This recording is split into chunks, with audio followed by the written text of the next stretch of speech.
How's your record keeping? Drew Zarubin, Pat Slack on this week's Fast Friday segment. Brandon Bennett's is out on assignment. You know, Drew, record keeping. It's something that a lot of people don't want to do. It's cumbersome. Where do you keep this stuff?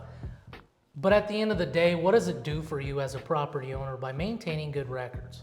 Well, Pat, it does more than you think. It actually can save a guy's butt. From the standpoint of when you actually own the property, it lets you know when the last time the water heater was replaced, HVAC, roof, etc., etc. But it also is really important when it comes to selling that property, because that comes down to a huge selling point for a lot of buyers when they're looking at how old are all the systems in the property and all the other information that a buyer might need to know.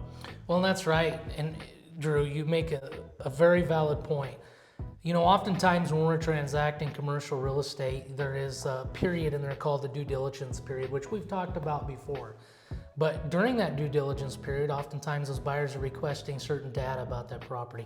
Not only financial due diligence, but they're going into physical stuff. So the better record keeping that you have, for example, if you have it all in a binder ready to go, you can hand that off in that due diligence period, verify what you're selling, and it makes that period a lot quicker, shorter, released out of it, and we can move to closing a lot quicker. Well, I think that's important too when it comes into remodels, especially if you went in and you remodeled the property and you have not only all the information of what you did to the property, but you also have pictures of what you've done and when you had the walls open and everything that's been replaced in that aspect, that can also come in and help a guy out. Absolutely. One specific case in my history, I've had one seller that was really good at record keeping, Drew, and he had a binder he'd give to me, and he had everything for 30 years back of what he's done to the property.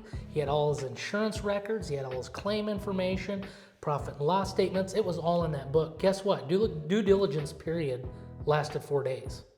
You know why? Because everything in that book was what the buyer wanted. And for more specifics, please give Drew or myself a call, because certainly record keeping is very important.